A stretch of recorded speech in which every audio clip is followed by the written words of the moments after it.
Samantala, kunin natin ang reaksyon ng COMELEC hinggil sa status quo ante-order na ipinalabas ng Korte Suprema at ang update sa kahandaan ng ahensya para sa halalan sa Lunes. Nasa ating linya si Noel Perfecto. Noel?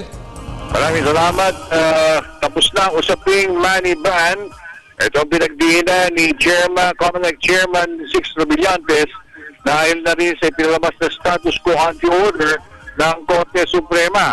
Ayon kay Chairman Brillantes, ipupursige na lang ng COMELEC ang money ban resolution, pero yung usaping money ban mismo, wala na ito. Samantala, inaasahan namang lalo pang darami ang illegal posters at mga banners ngayong nalalapit ng eleksyon. Dahil dito, muling nagbabala si Chairman Sixto Brillantes sa mga kandidato nang nagbabalak na dagdagan ang kanilang mga gamit ng pagkakakilanlan. At kaugnay nito, nagpatawag ng isang tulong si Manila Mayor Alfredo Lim hinggil naman sa mga posters na pinag-utos niyang alisin. Dahil na rin sa ikangay nakalagay na suhol ni Lim ay bulsa, erap ang i-shade sa balota.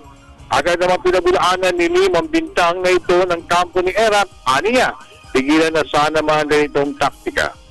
Sa panig naman ni Erap sa harap mismo ng tagalunsod ng kanyang tulong ay magbibigay ng serbisyo sakaling siya ay mahalal bilang punong lungsod.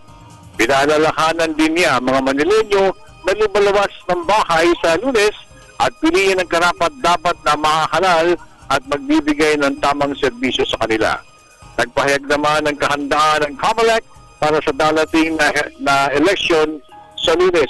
Ihahabol ko lang sa Sunday, sa bago magbukas ang operations ng COMELEC, hindi na nila ang National Board of Canvassers para ito naman ay may handa na rin sa darating na halalan sa Lunes. So yun muna ulat, mula pa rin sa COMELEC, kasama pa rin sa Barry Umol at Erwin Navarro, Noel Perfecto.